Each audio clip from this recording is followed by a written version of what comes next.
All right, good evening, everyone. I would like to call to order the Elk Grove City Council regular meeting. Today is Wednesday, August the 10th, 2022. It is 6 p.m. Clerk. Thank you, Mayor. This meeting of the Elk Grove City Council will be replayed on Metro Cable Channel 14 on Friday, August 12th at 1 p.m. and Saturday, August 13th at 9 a.m. It is being closed captioned and will be webcast at sacmetrocable.tv. City Council meeting videos are also archived on the city's website at elkgrovecity.org. For members of the participating audience who have personal electronic devices, please place them on silent mode during the meeting or on mute when you are not speaking. Elk Grove City Council welcomes, appreciates, and encourages participation in the City Council meeting. City Council requests that you limit your presentation to 3 minutes per person so that all present will have time to participate. City Council reserves the right to reasonably limit the total time for public comment on any particular noticed agenda item as it may deem necessary. Pursuant to Resolution Number 2010-24, no individual speaker concerning public comment may address the City Council for more than 3 minutes. If you wish to address the council during the meeting, please complete a blue speaker card, which can be found at the back of the room or up at the front, and provide it to the Assistant City Clerk prior to consideration of the agenda item. For our meeting this evening of August 10th, 2022, we have some unique scenarios, and one of those is one of our participating members, Vice Mayor Suen, is participating from Park City, Utah, and we have him on our channels in the computer ether, and you may hear his voice every once in a while. So Vice Mayor, please let staff know if you are trying to communicate to us and nothing's coming through, use those various channels of both the chat room in the Teams environment, but also the other means in order to contact us. And from the staff perspective, we'd also ask for all of our speakers, if you do have a look at the microphones that are set up at the speaker podium, those microphones will pick up transmissions that will go out to Utah. What works best is if you leave the microphones where they are. If you are a very demonstrative speaker who uses their hands a lot, we just ask you to step back a little bit, but they are designed to attenuate to your voice, and we also have controls in order to increase or decrease the volume. When we do have a remote participant for our city council meetings, we will be taking any kind of attendance or any votes via a roll call or verbal. And so with that, Mayor, I'd like to move to the roll call. And with that, I will start with Councilmember Nguyen. Here. Councilmember Spies. Present. Councilmember Hume. Here. Vice Mayor Suen. Here. Excellent, it worked. And Mayor Singh Allen. Here. All right. We That'll are all do. present, so we will move on to our Pledge of Allegiance. I would like to invite James Corliss to lead us in the pledge this evening. Thank you.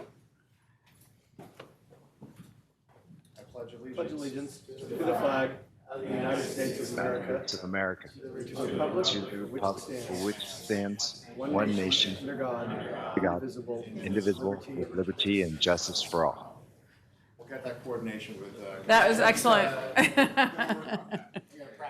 Thank you, Mr. Corliss, the Executive Director from SACOG. At this time, we will observe a moment of silence.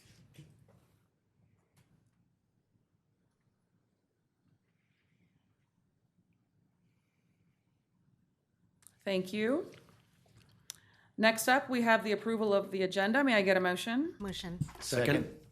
All those in favor, please say aye. Aye. Aye. And before we go too far, we are teleconferencing, we and got so it. I will be going through the roll call. So for our vote for that approval of the agenda, I will start with Councilmember Nguyen. Aye. Councilmember Spies. Aye. Councilmember Hume. Aye. Vice Mayor Suen. Aye. And Mayor Singh Allen. Aye. 5-0, we have an agenda before us. All right, thank you. The next item. Take us to section 3, our closed session, but there are no closed session items on the regular agenda. We'll take us to section 4, our presentations and announcements. Starting with item 4.1, the Sacramento Area Council of Governments 2024 Blueprint Presentation. All right, I'd like to welcome James Corliss, the Executive Director. Good evening. Thank you, Mayor Singh Allen, council members.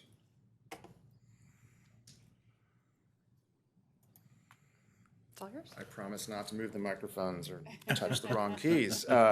Pleasure to be before you this evening. I'm James Corliss. I'm Executive Director of the Sacramento Area Council of Governments. And we're really out here to begin a tour and some outreach on the development of the 6-county region's next long-range plan. So I'm going to walk you through some high-level, maybe refreshers, maybe first time out on this, the plan, the region's plan, what it is, why it's important, and a bit of a schedule in terms of when we're going to be wanting to come back around to you and your residents to really plug in, because this really is an important document and an important process for the future of the region. We've named this long-range plan blueprint because we're coming up on 20 years of the regional blueprint process, which was a voluntary bottom-up vision for the future of how we would grow as a region. And I say that because this is primarily a transportation plan, but we start with how we grow. We start with land use and development and jobs and retail, and we start with what the future might look like all the way out, in this case, to 2050. So we're really going to be looking onto the horizon before we think about the transportation network that we can afford. All right. Come on, buttons. Okay, maybe I go side. Try the down arrows on the keyboard, Try the down. Mr. Corliss. Is that not functioning? Those down arrows, right. There we go. Okay. Perfect. You're The into other the next down slide. arrows. By the way, you have a future in podcasting. I'm not sure what you're fantastic. He's great. Okay, so you know a little bit about the region. It's important to understand, and I want to just again recognize Councilmember Soon, even though he's in Utah. He's a true mega regionalist, you know, uniting across state borders. He is your SACOG board member and has served in that capacity for about 5 years now, and we're really lucky to have him. And we are a council of governments that represents 6 counties and 22 cities. And I will tell you, for a regional council of governments that covers this much landmass, to have every single local government at the table twice a month is unique. That is not often how it works. So you have a voice in this. All right, let's talk a little bit about Blueprint and the plan and what it means.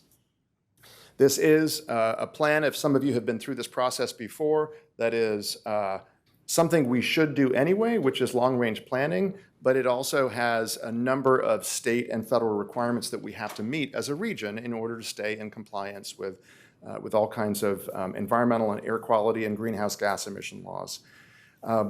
One thing to note, which I know I'm sure you all know, your city is kind of a vanguard of this in the forefront. We're a fast-growing region. In fact, in the last census, our region, our 6 counties, was one of the fastest growing in California. We're seeing growth rates slow in the coastal metropolitan regions, and we're seeing growth rates slow in general.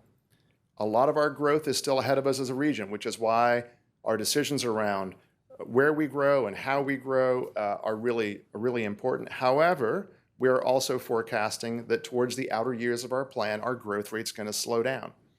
So we're going to see fast growth for a while in our region, but it is going to slow. The last plan that we did, which is our 2020 plan, shown here in the pink, basically shows a rate of growth that is now slowing over our next plan. Put it another way, our last plan went to the year 2040. We forecast about that same amount of growth through the year 2050. So that is simple demographics. It's what's happening to the coastal regions. We think is that those same trends are coming to us, and frankly, they're coming to a lot of other parts of the country as well. We're trying to ground our plan as we start out on what we call a triple bottom line framework. So we're trying to ask, how can a plan that invests in infrastructure, in transportation, in housing, in economic development, really promote what we call triple bottom line framework: equity and inclusion, economic prosperity, and environmental sustainability. Those are sort of the framework principles by which we want to ground this plan.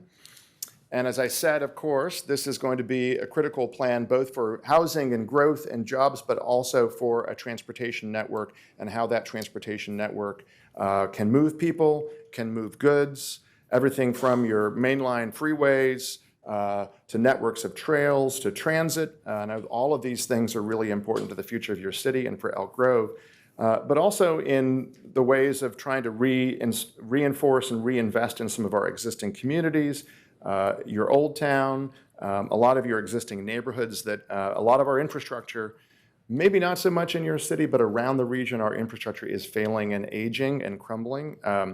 And we do have some of the, across just Sacramento County, some of the worst streets and roads in the state.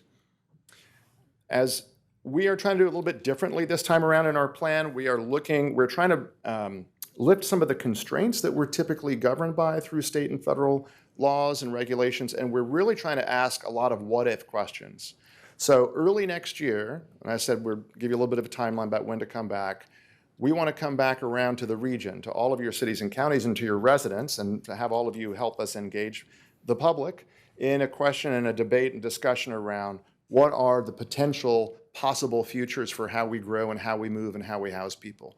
And we're going to actually try to give you some pretty different scenarios about how we might grow, much as we did 20 years ago in our blueprint. And we're trying to also measure those, and I know many of you have been engaged, as I have, not just in my 5 years at SACOG, but in the last few months around greenhouse gas emissions. We know that's important. We've got to meet our state mandates. But to take a step back, as important as greenhouse gas is, to things about access to jobs, right? How do we measure economic prosperity?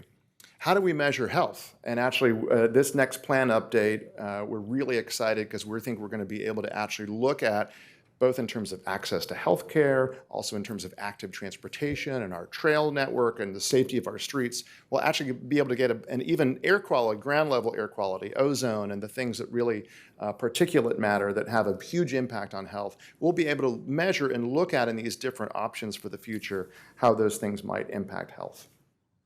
So I mentioned the 3 pathways. I want to give you a little bit of a sense. Again, more to come on this and more to come early in 2023. But we're going to do some what we call stress tests. And the stress tests in these 3 scenarios, they're going to be quite different. One scenario in terms of what's sort of in existing, the growth in existing communities. In scenario 1, there'll be 40% of growth projected in the existing footprint of existing communities and 60% in newer growth areas. In scenario 2, about 2/3 in our existing urbanized footprint and about 1/3 in newer developing greenfield areas. And in scenario 3, about 90% redevelopment, revitalization of our existing communities all across the 6 counties and about 10% in newer greenfield areas. And we do this to really, again, begin to differentiate between some possible growth patterns. And it's important too, and we'll get to this when we give you more details on these scenarios, not just the amount of growth in cities, suburbs, and new developing areas, but the phasing of that growth, the timing of that growth as it's timed to infrastructure and transportation, because that phasing and timing is critical. The other thing we need your help on early next year as we have those kinds of scenarios, we'll have a lot of data, is to really do a lot of outreach and engagement. So we would love your help all across the region in not trying to do the typical, come to our office building at 6 p.m. at night, but we want to get out to residents, to communities. We want your help. We want to work with community-based organizations and faith-based organizations, whoever it is who can help us actually get out to the public. We're going to be doing focus groups. We're going to be doing polling. We really want to understand and take the pulse of this entire region, of what residents value about their communities today, about what they want to see tomorrow. And we want to try to connect with people in a way that is not the typical transportation speak, which we can sometimes get ourselves into, but we can actually connect with residents across the region. So that's, again, a little bit of timing. We're setting up a lot the rest of this calendar year in 2022. 2023 will be a big year for outreach and education, those 3 pathways. We're going to be doing sessions of elected officials beyond just the SACOG board, but all the electeds in the region, and then determining it by the end of 2023 a preferred pathway. And our goal is to adopt the new plan in 2024. So that's our timing on that. So happy to answer questions on that. I do want to say for those of you that I know, again, Councilmember Stune is a very active member of the SACOG board and has been very involved in a lot of these programs. It's important to us to try to take this big plan that goes out many years and covers many different topics and try to distill it and break it down to things that people can sort of understand.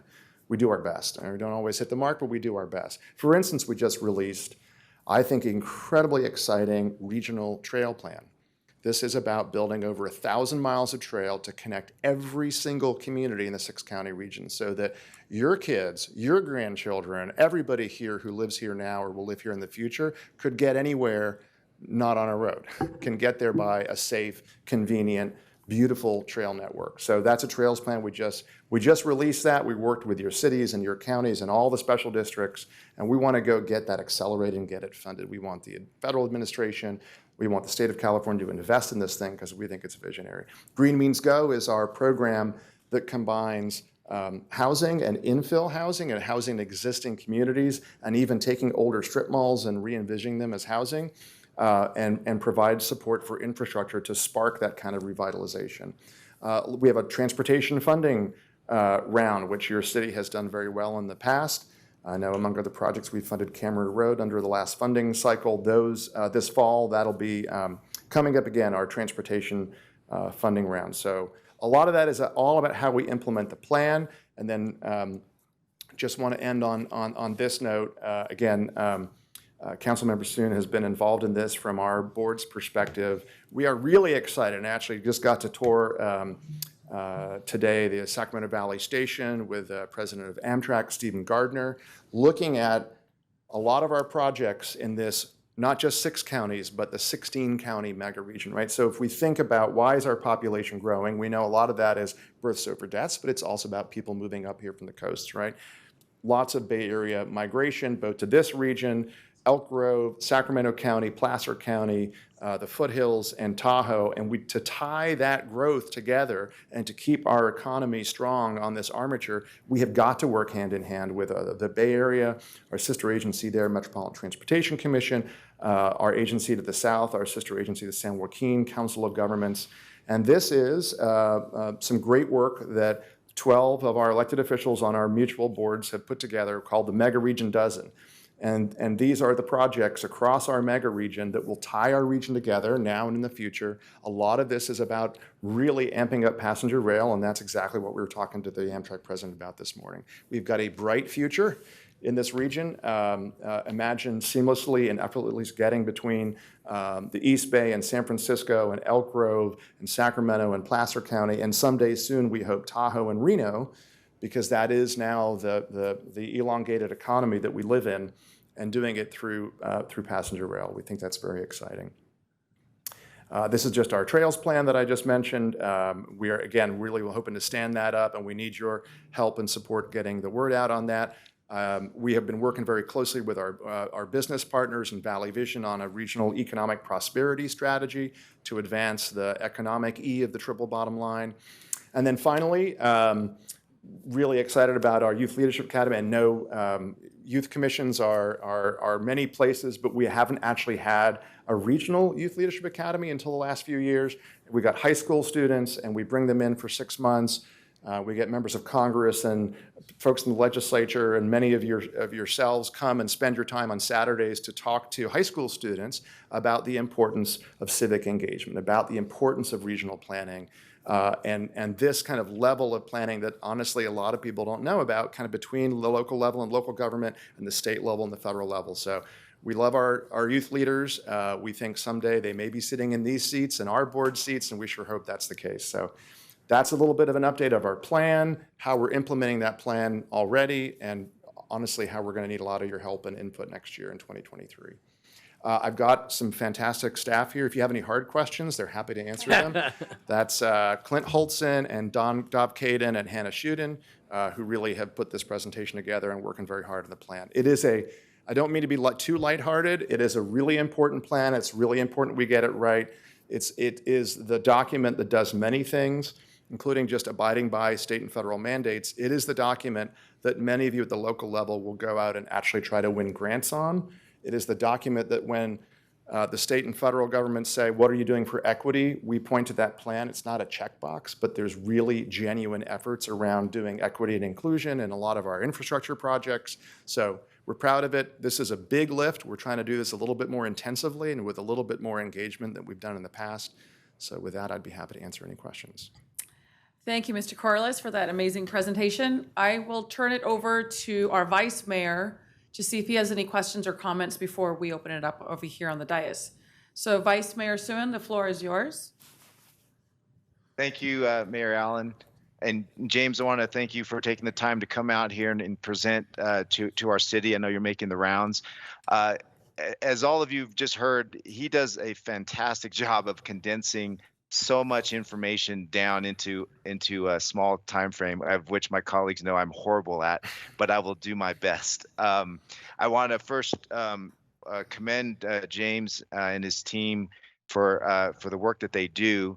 As you guys, my colleagues can imagine, Jason Bierman manages the five of us. Imagine if you had 28 of us around the table. And so he has a very tough role to play to manage all our interests in this document, which is extremely important. He highlighted all the makings of it, the triple bottom line, which for the public, so they understand, it was something that was a third party. The Brookings Institute developed it, and it's been adopted as a path forward, as a strategy by not only SACOG but GSEC, as the mayor knows, the Greater Sacramento Economic Council, Sacramento Metro Chamber.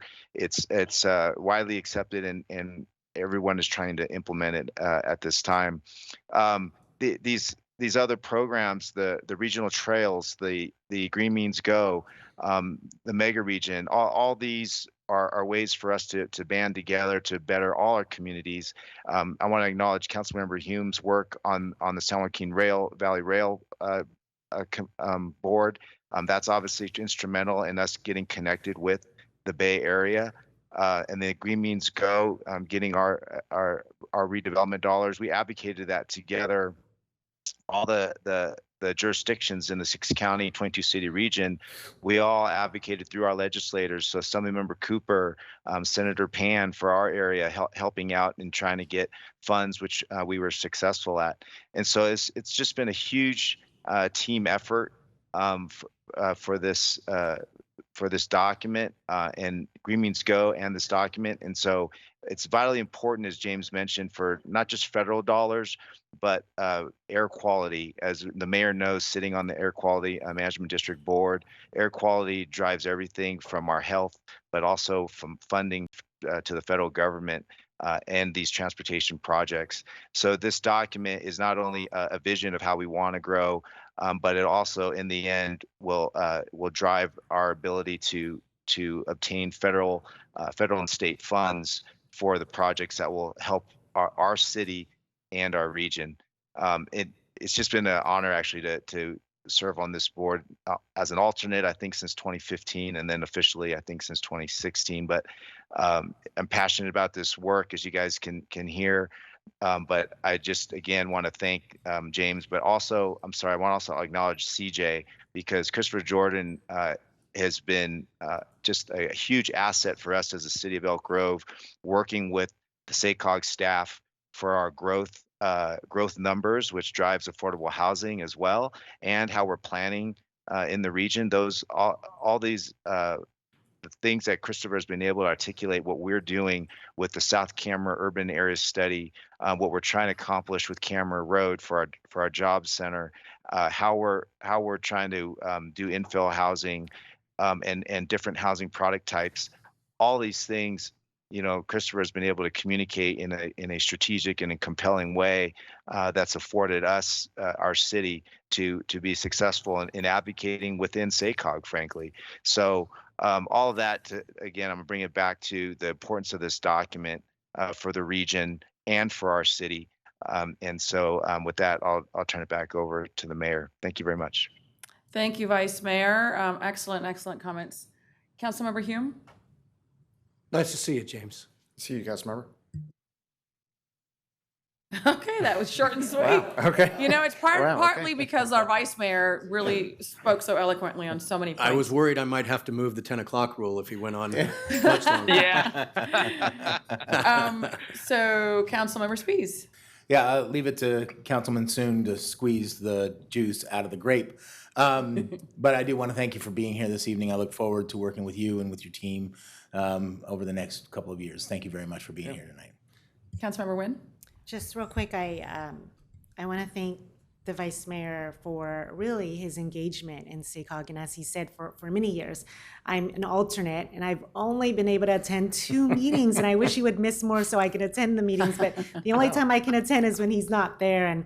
And he is absolutely right to watch you maneuver and work through that room with so many elected officials in one room, and everybody pulling and wanting for their own cities, their own regions, their own areas, and you do it so well. I've known SACOG for some time now, and since you've taken over, you've really done amazing things to the region and to the organization. So thank you so much for everything.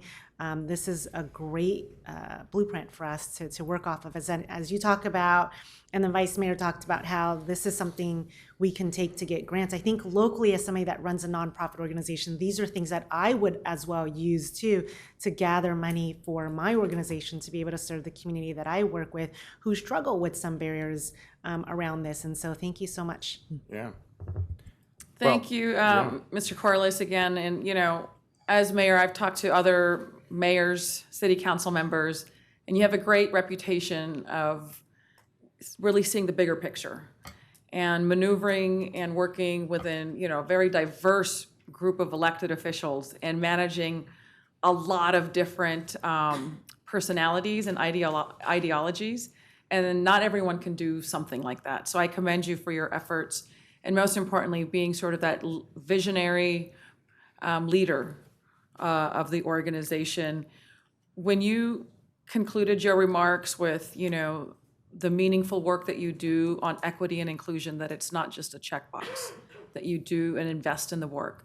That for me was actually one of the more compelling points, because it's so easy to do the bare minimum and just check that you've done something. But the fact that you do this deliberately with that lens is so critical. And so I commend you for those extra outreach efforts to be mindful of equity and inclusion in this vision and long-term planning. And I look forward to the outreach and engagement plan to include our city. And of course, you know, we are here to serve on that as well, to help you get that feedback that I think is so necessary. And seeing that interconnectedness with the trails, that is quite remarkable. I know some of those are, you know, we have a very avid cycling community, and this will be welcome news to see that they can be connected to other parts of this greater region and be able to truly enjoy the great outdoors and the trail system.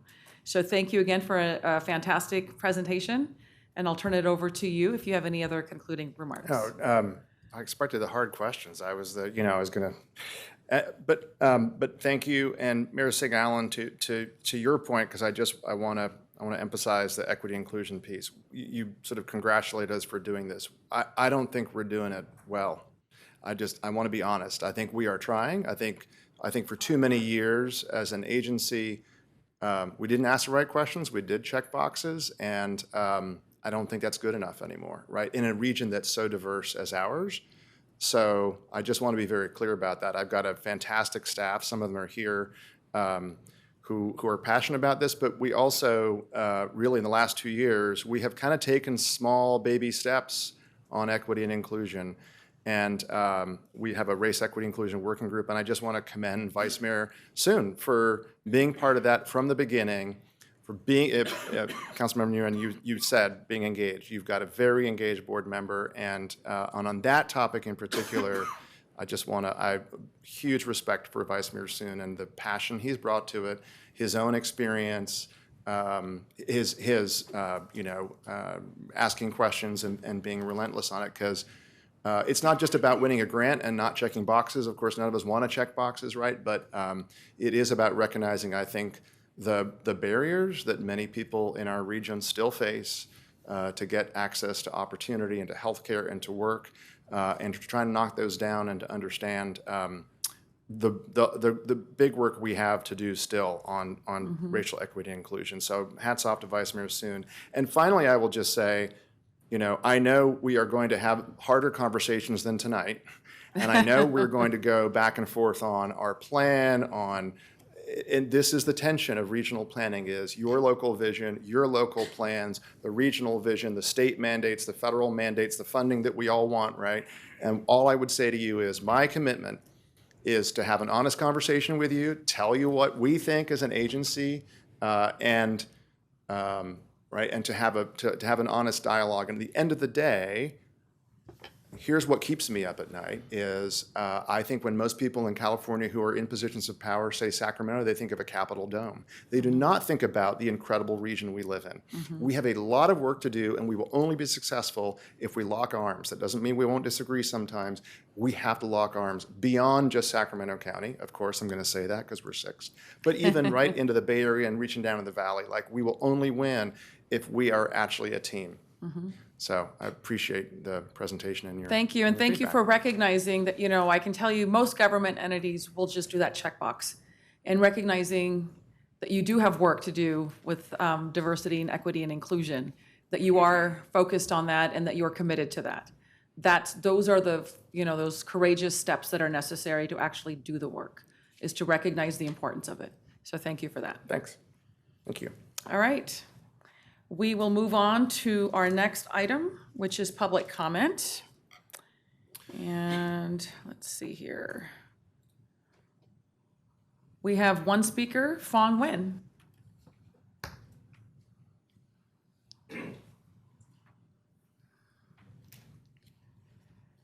Welcome, sir, and you have 3 minutes. Good to see you again. Good to see you, Mayor St. Ellen, City Council. I'm here on behalf of the Elk Grove Aquatics Club to fill you in on an event that just happened last week.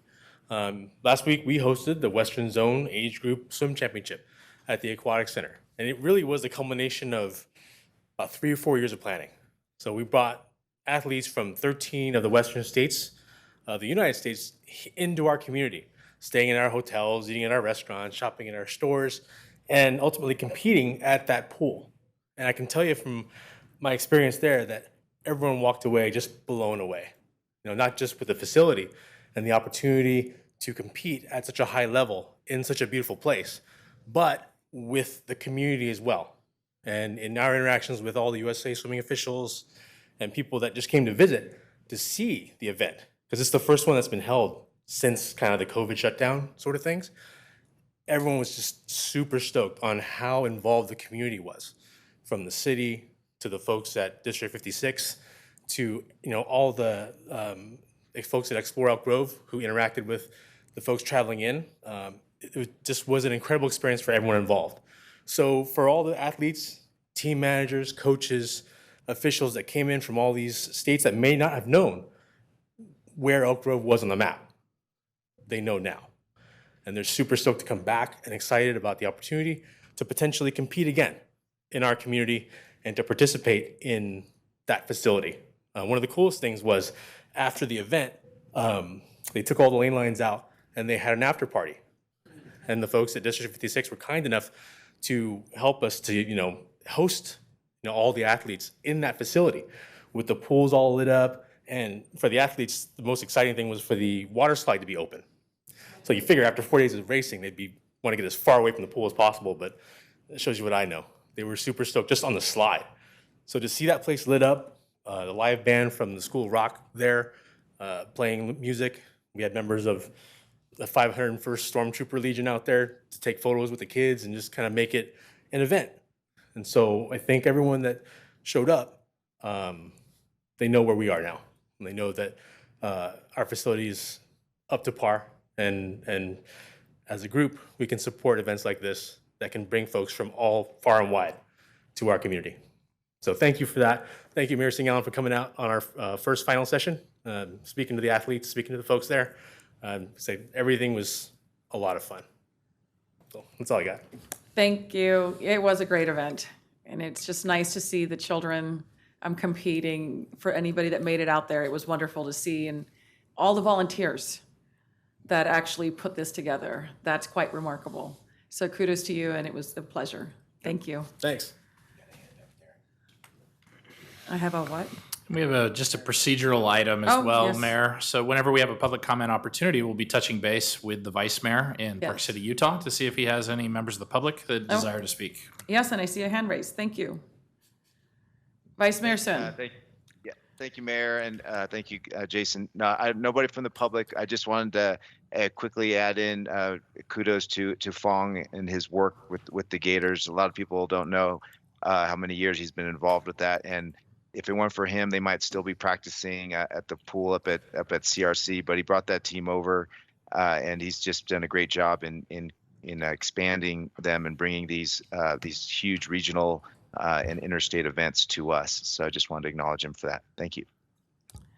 Thank you, Vice Mayor Sun. Seeing no other speakers, I will go ahead and close public comment and move on to our next item, our General Administration Information Report from the City Manager. Good evening, Madam Mayor, Vice Mayor, members of the City Council, and our community. Jason Behrman, City Manager. A few items to report on tonight. First, National Night Out last week was a great success. We had 21 neighborhoods gathering together and mingling with our law enforcement and fire community, and great to see all the council members out there with our law enforcement professionals. Also, we have another opportunity for members of the public to mingle with our police officers and firefighters. The Barbecue and the Beat series that we've been holding continues with Beat 3 on August 20th at Jones Park, which is on Shasta Lily Drive. Beat 5 will be on September 10th at Jack Hill Park at Porta Rosa Drive, and Beat 4 will be September 24th at Backer Park. It's estimated the last one we had, there were about 350 people, members of the public from that community that showed up. So it was a great turnout, a lot of hot dogs and hamburgers, so a lot of fun.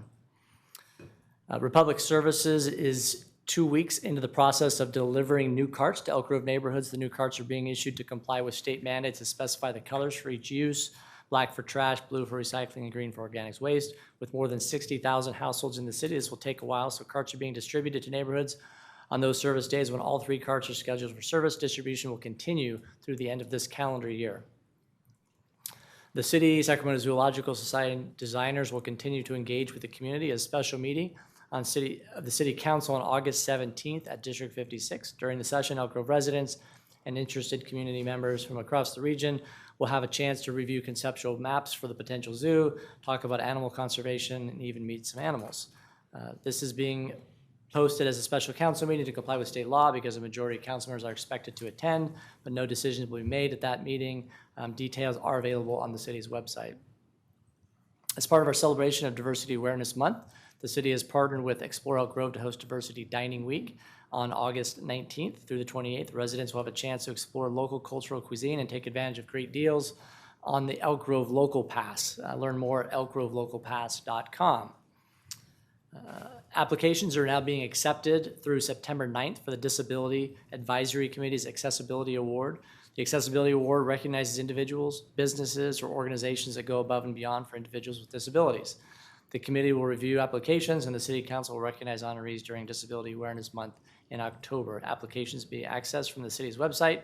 To receive this information in alternative formats, please contact the city's ADA coordinator, Jim Ramsey. And finally, the city has applied to be a registered industry partner with the United States Department of Defense for the SkillBridge program. This no-cost program will provide the city with access to military service members who are preparing to leave active duty and re-enter civilian workforce. Through the SkillBridge program, service members have the opportunity to finish up to 180 days of the remaining active service working for the city of Elk Grove. More details of that program will be available soon. And that concludes my report. Happy to answer any questions the council might have. Well, I think I would be remiss to not inform everybody else who may not be aware, but our amazing city manager, Jason Behrman, did get recognized by Region Business as the City Manager of the Year. So I wanted to share that amazing news and congratulate you. Thank you for all that you do for our city. Thank you. All right, next item. There were no questions, I'm assuming. Okay, next item is our consent calendar. At this time, I will go ahead and open the public comment opportunity. I do not see anyone signed up to speak. Does our Vice Mayor have any questions? I do not see a hand raised. So I will close the public comment opportunity. Madam Mayor, I'll go ahead and move consent, but I'd just like to point out on item 7.7, which is our annual growth report, that last year we recorded a growth rate of 0.1%. That is abysmally low and contributes to our exacerbated housing shortage issues. So hopefully we'll see that number tick up next year. All right, thank you for pointing that out. So we have a motion. Second. All those in favor, please say, well, nope, sorry. Go for a roll call vote on the voting for the items that are on the consent calendar, starting with Councilmember Nguyen. Aye. Councilmember Spies. Aye. Councilmember Hume. Aye. Vice Mayor Suen. almost there. I think you just muted Vice Mayor Simmon.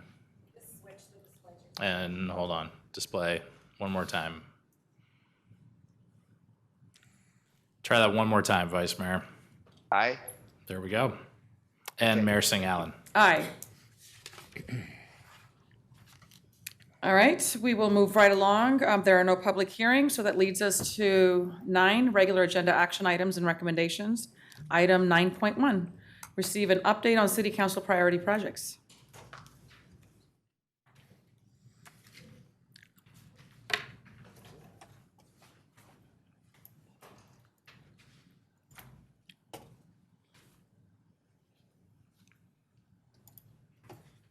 Good evening, Madam Mayor and council members. Hold on just a moment for our, so if you can back out of the PowerPoint, and what we're doing is actually sharing it through Teams.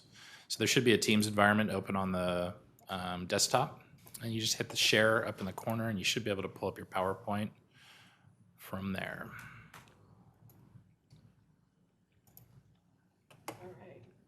If you just go into slideshow mode, but what that allows is for the Vice Mayor to be able to view it from Park City, Utah. Is it working now? And everything looks to be, yes, everything seems to be displayed. Thank you so much. My name is Ash Kumar. I am the management analyst for the Strategic Planning and Innovation Department. This item I'm presenting is a receiving file item that the purpose of which is to provide you all with updates on the work that staff has been doing over the past 6 months. This comes from the mission, vision, goals, and priority projects, and this is basically from the City Council retreat that was held last year. And the reporting period includes projects that were completed or are in the process of getting completed from January through July of this year. As a refresher, the city mission statement is to provide exceptional services that enhance the quality of life for our residents and promote a thriving economy in an efficient and cost-effective manner.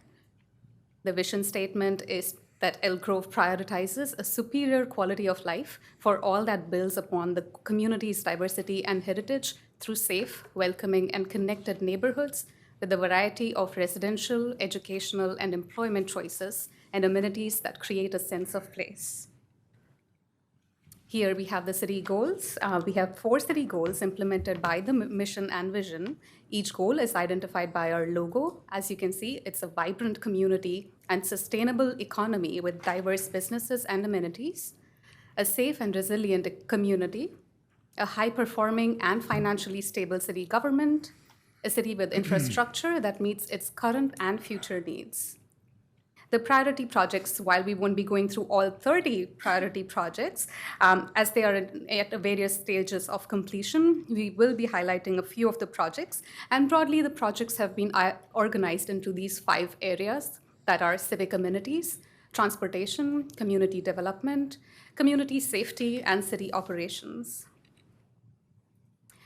So starting with the projects that we have selected for you tonight, completed the widening of Grant Line Road from Waterman Road to Bradshaw Road, and the construction work began in April of 2021 and was completed in February of this year. As you know, in partnership with San Joaquin Regional Rail Commission, ACE, and Amtrak, we have been working on getting a new train stop to extend ACE services into the city. The environmental impact report was approved in April of this year, and SJRRC is beginning the property acquisition process and continuing to make progress on the funding side. A quick highlight on this, the design guidelines update was approved by the City Council in April of this year and has been in effect since May. We have completed a comprehensive staffing and efficiency study for the police department, and the police department has already started implementing the recommendations. We have also started the construction work at this property at 9362 Studio Court. The construction work for this project started in March of this year and is expected to be completed by this fall. This is for the relocation of property and evidence and forensics. This is an awesome project. It's for the update to the city's citizen request management system. This is C-Click-Fix. The implementation has been completed and is being used widely. We have, as you all know, we have also adopted the Smart City Plan, and city staff is working hard to implement the work that has been included in this plan. We have also updated the city's district boundaries and adopted a new by-district map. This was done in April of this year. Some other fun projects that are in progress: the White Lock Parkway interchange, Elk Grove Boulevard Streetscape Phase 2, Project Elevate. We'll be hearing more updates about this shortly. The Camera Road Urban Design Study and Citywide Bandwidth Capacity Broadband Study. Both these projects will be coming up to you soon in future meetings. That concludes my presentation, and if there are any questions, our awesome, brilliant staff members will be happy to answer them, who have been here for more than a month. Wonderful. Thank you for that report. So at this time, I will go ahead and open up the public comment opportunity. I do not see anyone sign up to speak. Does our Vice Mayor have any questions or comments? Thank you, Mayor. First, nobody's here wanting to speak. I'll just quickly add, I just wanted to commend Public Works staff for all the great work they've been doing throughout the years, and the accomplishments as well as the things that are in progress right now. Kudos to you all. Thank you. Thank you, Vice Mayor. I will close the public comment opportunity. Any questions or comments from colleagues? Mr. Hume? All right. I just have a few comments, no questions. It's just great to see this update. I know that certain projects like the C-Click Fix, it is used widely, and I hear a lot of great feedback about that.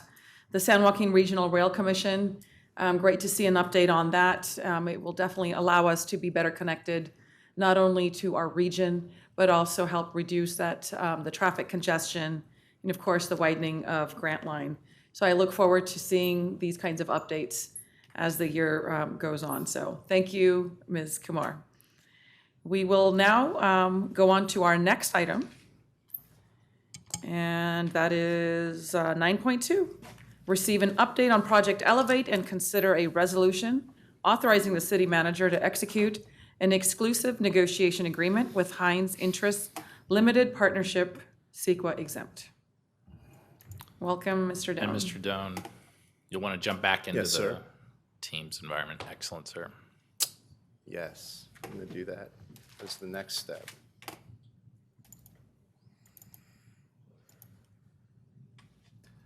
I'm going to share this presentation for the good people of Park City. Park City. And our vice. And if They any, will want to copy it when they see it. if any Park Cityans have questions, I will answer them. All right. Everything's coming through. Please proceed. All right, thank you. Good evening, Madam Mayor and Mr. Vice Mayor and members of the council. I'm Daryl Doan, your Economic Development Director. I am joined by Mr. Christopher J. Jordan, AICP, your Director of Strategic Planning and Innovation. So very excited to bring this item to you tonight. I think it relates to a lot of what we talked about major projects and transit-oriented development and other things on the agenda, so I think it's timely. This is Project Elevate. We've been working on this since 2016, and here we are. So this is a big moment for this project. So the actions in front of you tonight are to, dang it, stop, I have to stop. I have to introduce other people. I knew I would forget that, and I even wrote notes for myself. Let me introduce some people that you're gonna meet here in a minute. Manny Soto from Hines, Nate Selkin, also from Hines, and then Ken Turton and Scott Kingston from Turton Commercial Real Estate, who have been advising the city on this project. So now I will proceed as before. So the requested actions this evening are to receive an update on Project Elevate, to approve an exclusive negotiation agreement with Hines Interest Limited Partnership. And that ENA, as we call it, is a document which, as I will explain later, will bind the city and Hines to pre-development activities for approximately 6 months related to this project so that we can bring it to you in a final form. So quickly, I'm going to run through the history. This is the site on the right there. It is the southeast intersection of Elk Grove Boulevard and Big Hold Boulevard. Is approximately 20.45 acre city-owned parcel. It's the northern portion of Civic Center. The project itself, as we've conceived it, and as you've seen it in the past, just to remind you, it's a vertically integrated mixed-use urban district with highly amenitized public spaces. It will consist of elevated dining, shopping, entertainment, residential, and hospitality components. This is unique because the project was conceived and initiated by your staff and not brought to us by the private sector. And so that is an innovative and unique process. And the project itself, as I think you will see, is very unique because, frankly, there's nothing like it in any of Sacramento region's suburbs, at least not that I'm aware of. So the history, so in 2004, the city obtained 76 acres at the southeast corner of Elk Grove Boulevard and Bighorn Boulevard as part of the Laguna Ridge specific plan approvals. So the south 56 acres, of course, is District 56 now. And the north 20.45 acres, which is zone commercial, that is the Project Elevate site. I'm not known for super highly produced, colorful PowerPoints, so there's a lot of just words, but I'm going to get to some cool pictures here shortly. In late 2016, let me pause here for a moment and give some credit to our man on the ground in Park City, Utah. So this project started really with a conversation between Darren Soon and myself and Rachel Brown. I'm not going to give him all the credit because a lot of people worked on this, but there was a kernel of idea that led us to this day, and it started with Darren and I talking about where can we put more family-centered entertainment options in the city because we do not have enough. That led to a conversation about our sort of antiquated movie theater and how a city of 170,000 people only has, 15 screens? Why don't we bring a movie theater in? Where could we put it? That led to a site for searches. We realized we have a jewel of a site. That was the genesis of this.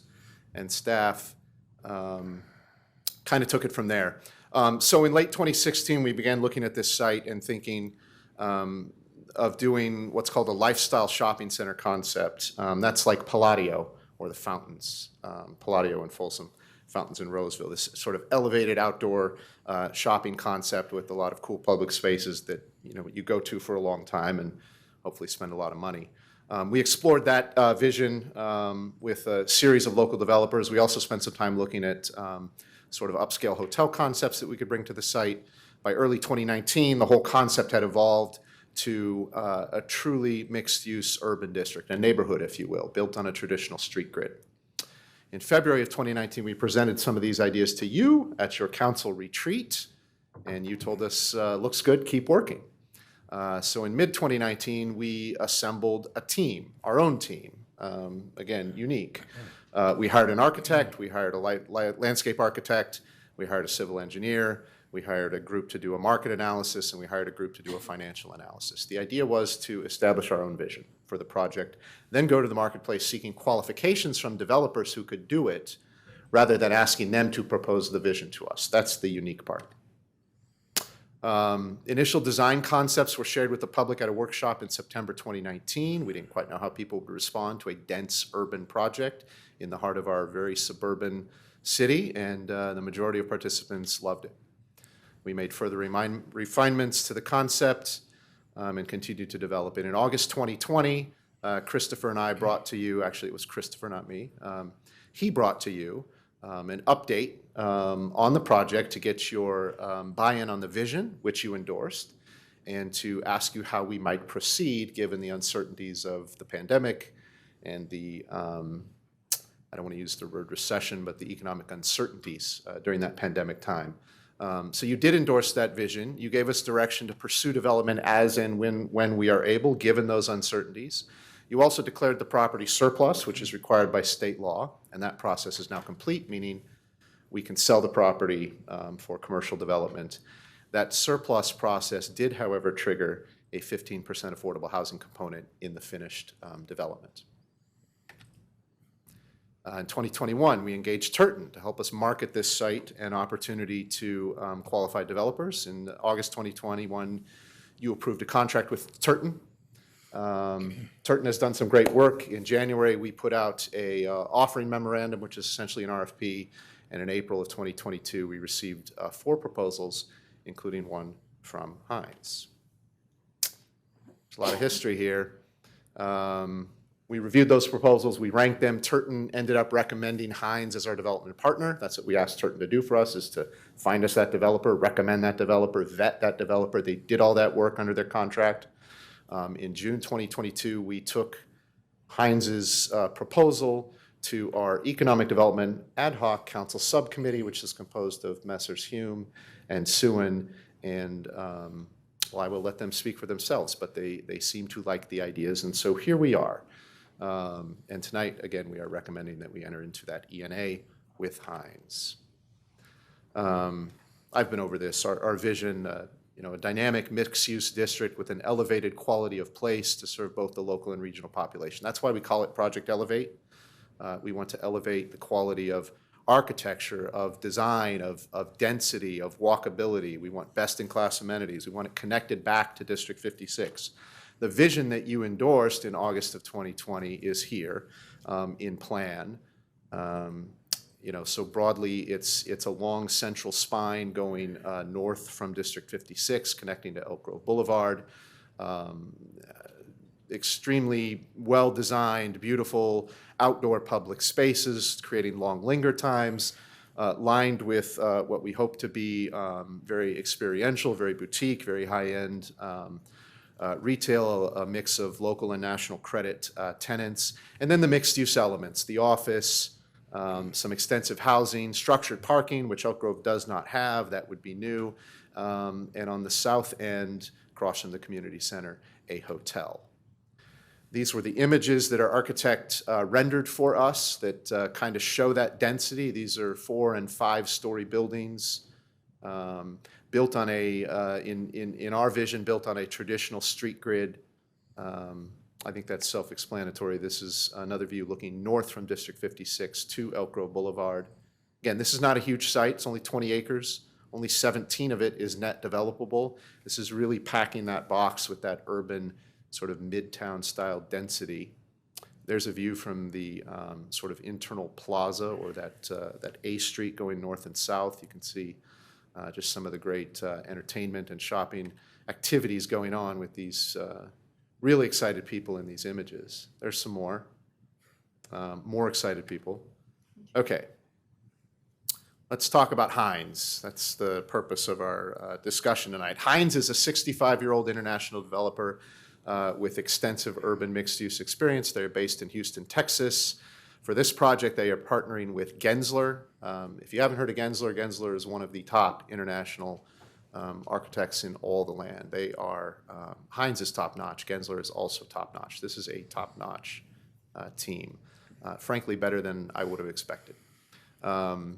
They also have included TCA Architects with offices in Oakland and Los Angeles, another top award-winning design firm that particularly focuses on the multifamily components of projects like this. Hines has extensive public-private partnerships, extensive financial partnerships. We vetted all of that. They have $90.3 billion of assets under management. They have a Sacramento office, which is one of the things that recommends them. Not only are they not a small local family regional developer. There's nothing wrong with that. It's just this project is going to require more than that. They are an international developer, a best-in-class developer.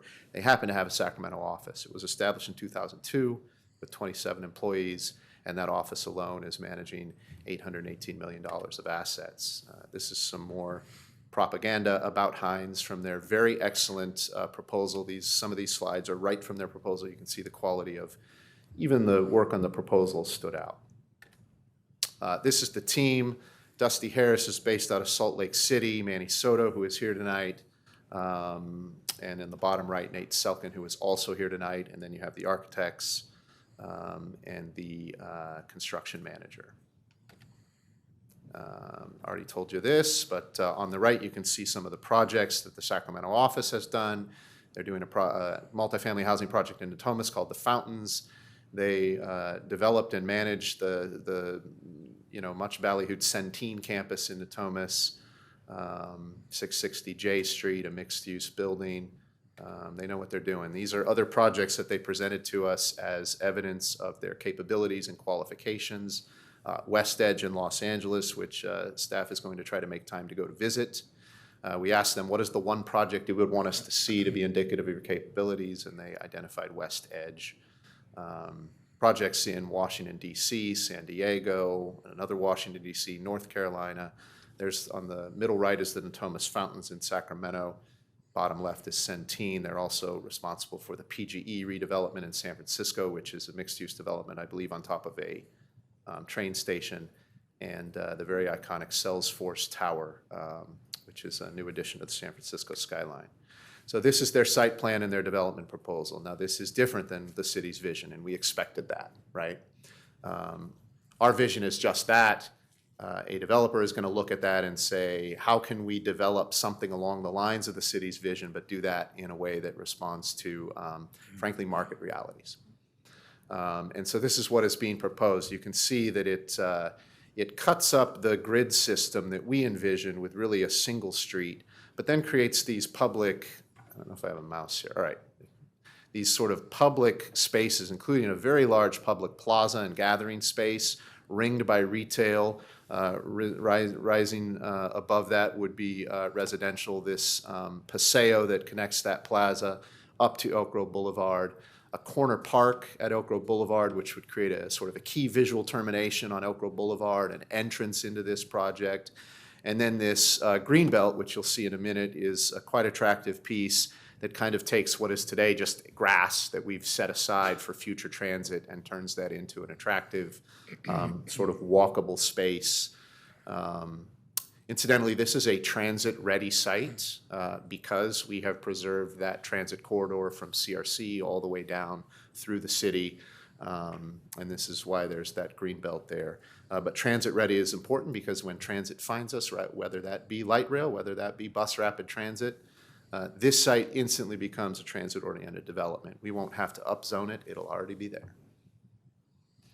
So what they are proposing is denser, and that's a good thing, than the city's vision. 864 apartment units, 35,000 square feet of retail and restaurants, approximately 25,000 square foot specialty market, about 80,000 square feet of office, a 100-room hotel, 2 parking structures with 1,700 spaces. Of course, public streets and utilities would be part of this, those extensive public spaces I just told you about. All told, this is about 1.6 million square feet under roof on a 20-acre site, which is pretty remarkable. It's approximately a $600 million total development cost. And again, 15% of the residential units need to be affordable at area median incomes of approximately 60%. And once again, public roads and utilities, I put that on there twice for whatever reason. This is sort of to illustrate the vertical integration of a project like this. So this is sort of the stacking plan. You can see this spine that goes from District 56 up to this central plaza, continues north to Elk Grove Boulevard, but then also cuts off to the northwest along the Paseo. All of that is ringed with retail. That's the connection down to District 56. That's the monetization, if you will, of District 56. So all those people in town for a week swimming now have a place to go, to stay at a hotel, to eat, to shop, to spend time outside. This, I think, enhances the success we've had at District 56 and should not detract from it. You can see the parking structures kind of there on the ground floor, and then you see these residential units just dropping down on top, stacking. They are typically set back from the retail streets. The blue is the office up here, and the purple is the hotel. Incidentally, we envision, to the extent possible, not a typical suburban 3-star limited service hotel, but a 4-star boutique, or even, you know, a hybrid of boutique and full service, very bar forward, very lobby forward, very arrival forward, because we need something like that in the city. This is a sort of an axiometric drawing showing you some of that mass looking down, facing north from Civic Center. The connections here are key. This plan connects to District 56 and then opens up to Elk Grove Boulevard, doesn't turn its back on Elk Grove Boulevard. It's walkable. It's parkable and walkable, something Elk Grove debatably doesn't have except in a few places. This is the phasing plan, and one of the things that recommends Hines is their approach to phasing. We expected, and we actually planned for 4 phases of development. Hines is saying they can do it in 2. Now, admittedly, phase 1 is smaller and has less of the bells and whistles than phase 2, but that is, in the words of Hines, to be able to establish a foothold on this project before spending the big money on phase 2. But I think they anticipate moving very quickly from phase 1 to phase 2, ultimately. These are their renderings, which I think are really cool. This is a night shot looking, I should have just shown this and been quiet. That's the picture when I Yeah. knew I lost the vice mayor. Like, Yeah. he was on board at that point. Yeah, you and me both, because I was going to be like, well, this isn't exactly what we designed, but then Darren saw this and said, I love it, we're done. Of course, that's ultimately up to all of you to decide. But I do love this. I don't think we're done. I think there needs to be some marrying of our vision with their vision, and incidentally, Hines is committed to doing that through the CNA process. But I don't think their vision is at all wrong. I think it's smart. So this is a cool shot looking southeast from Elk Grove Boulevard and Bighorn Boulevard. This is a shot of that interior plaza looking from District 56 north. You can really see the density, the quality of public space, the public arts, the cafe seating, the lush landscaping. It's pretty remarkable. This is just a close-up view of that. They did provide us with an alternate site plan at our request, and I think that's evidence that they are flexible, that they're not trying to come in and dictate to us that our vision was wrong and their vision is right. We want to find that middle ground. This shows a little bit more of a street grid system, and I think ultimately the design will go towards that direction, but we'll know when we come back to you. Before I go any further, I want to ask Manny if he would come up and just introduce himself. This is going to be our guy, and say a few words about how great I am and how excited you are about the project. Thank you, Daryl. Good evening, Madam Mayor, Vice Mayor, and members of the council. As Daryl mentioned, I'm Manny Soto. Today I'm here with Nate Selkin. And both of us are extremely proud of the 20-year history that our firm has had in Sacramento. Over that period, we've delivered over 5.8 million square feet of real estate throughout the county. And we are very appreciative of the opportunity to partner with all of you on this city-defining project. Dynamic mixed-use projects like Project Elevate are a hallmark of our brand. Throughout cities in all of the country, we've created transformative destinations that infuse new life into cities and provide a sense of connectivity in a vibrant atmosphere. Our goal is simple: to partner with you and all stakeholders to create the highest quality mixed-use project in the Sacramento region. And we appreciate your consideration. Thanks, Manny. All right, so I'm going to wrap up here with 2 more slides. The exclusive negotiation agreement, again, what is that? What does it do? It's an agreement by which the parties, the city and Hines agree to work exclusively with each other to conduct the necessary pre-development on this project to bring you back a final concept design and a deal, for all intents and purposes, that you can approve. A transaction by which we would sell land and they would be obligated post-close to develop that land according to standards we agree on. That's what the ENA does. It has a 6-month term. Incidentally, the ENA is not a project. You are not approving a project tonight. You are simply approving our ability to negotiate exclusively with Hines, throwing that in there for Mr. Hobbs's benefit. Key deliverables during that time, during that 6-month period. And it might be more than 6 months. We'll see. This ENA gives us the ability to extend if we all feel we're making progress. We will refine those concept drawings for you. We will develop a full budget and pro forma. We'll identify any city participation if needed. That could take many forms. We don't know what it might be. We don't even know if it's needed yet. For the public roads, for instance, are in our roadway fee program. We may end up having to pay for that.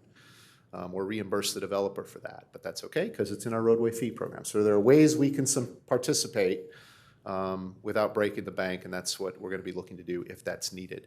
We're going to negotiate a land purchase price and confirm that with an appraisal. We're going to develop what I'm calling a disposition and development agreement or some other similar kind of, essentially a purchase and sale agreement, which you're used to seeing.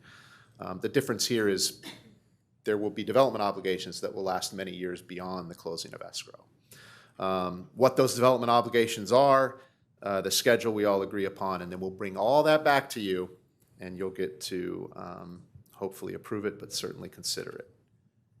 And then lastly, this is a very preliminary, not to be taken to the bank project schedule, but we're here on August 15th. In a couple days, the ENA would commence. 6 months from then means we would come back to you on date certain February 23rd, unless we need to extend, and that's possible. We would open escrow in March. It's several months after opening escrow, Hines would file their project application to the city. Our ACE crack development services team will get that reviewed and in front of the Planning Commission, possibly around February of 2024. March building permits could be ready to be issued. We would then close escrow. We wouldn't want to close until building permits were in place, entitlements were in place, a general contract for phase one was in place. We saw evidence of all the debt and equity necessary to construct phase one. That's our certainty that we know the project is ready to move forward. What we don't want to do, obviously, is close escrow and then have nothing happen. And then maybe around April 2024, construction commences. It's probably 2 years to complete phase one, and then phase two is TBD, and the admonishment there, very preliminary schedule at that point.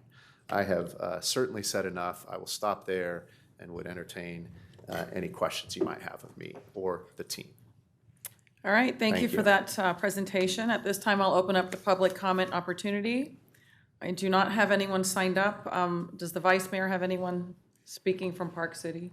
Probably not. Nobody speaking from Park City. Thank you. All right, I'll close the public comment opportunity and open it up for council comments and deliberations. I'll start with you, Vice Mayor. Okay, thank you, Mayor. I want to start off by thanking Daryl and Jason Bierman for their work in all of this, and CJ, the entire city team. And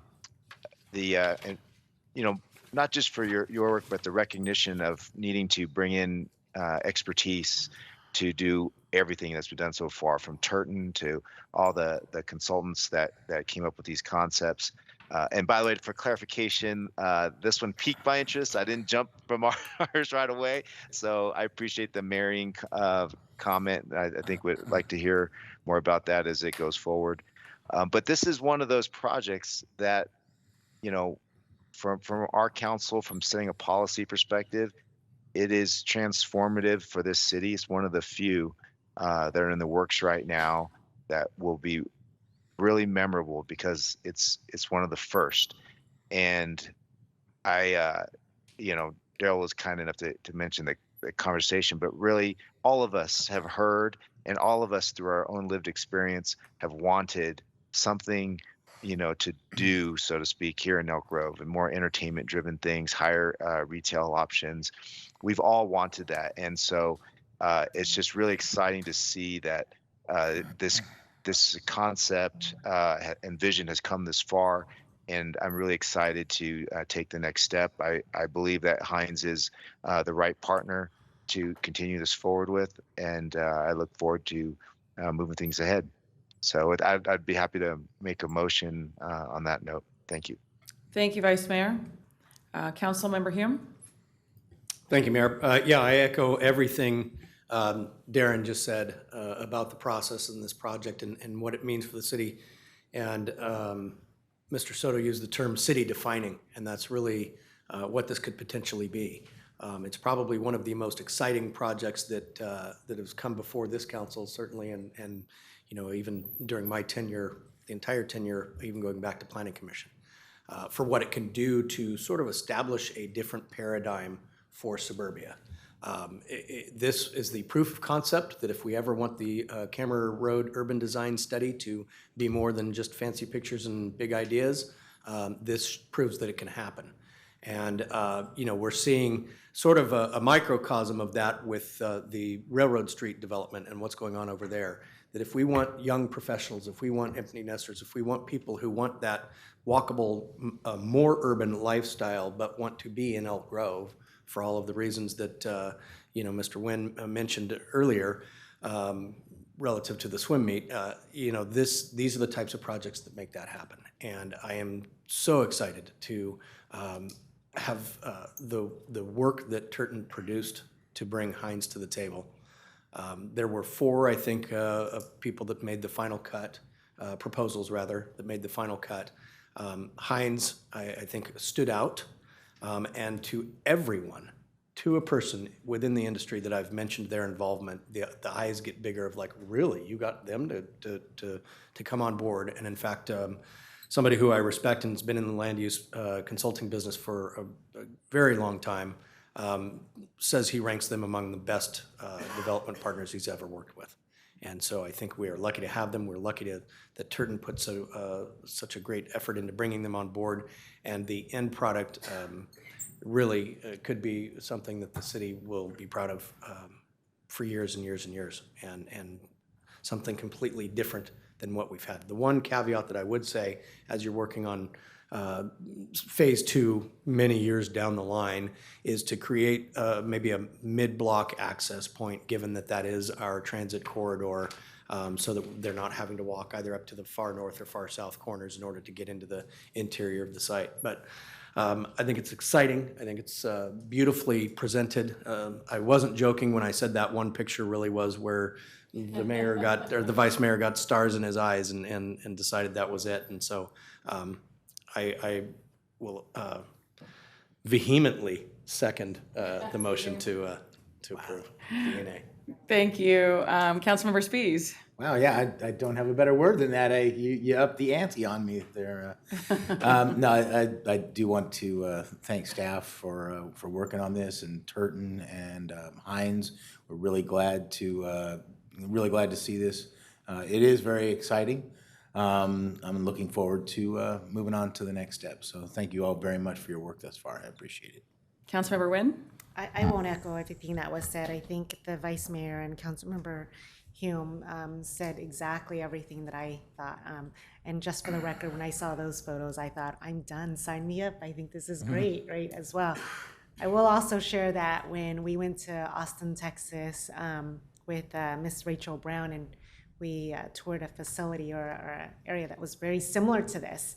And she and I talked about how wonderful it would be if we were able to do something like this for our city. And so seeing the photos and hearing the phases and just seeing it come to reality, for us to be able to finally move forward with this. So really excited about it, and I just want to say it's in District 4. Oh my God, you had to get that in there. Thank you. Excellent presentation. I've seen communities like this in my travels, particularly in the East Coast. So it's exciting to bring this in our city. And I absolutely believe this will be sort of the crown jewel of Elk Grove in the heart of the city. And the pictures are quite remarkable. I look forward to seeing how we marry the vision of the city with what Heinz has proposed here. But I like what I see. And I, did talk to some of my developer friends to get their perspective, not only on the proposal, but of course, doing my due diligence of Heinz. And all of them came back with enthusiastic recognition for the great work that you do, not only in the region, but throughout the United States and abroad. So this is an international company. So I just wanted to recognize and commend you for all that you're doing. This is an exciting time for our city. So I look forward to seeing this move forward. With that, we do have an active motion and a second. So we will do that roll call vote And for the resolution. I will start the roll call vote with Councilmember Nguyen. Aye. Councilmember Spies. Aye. Councilmember Hume. Aye.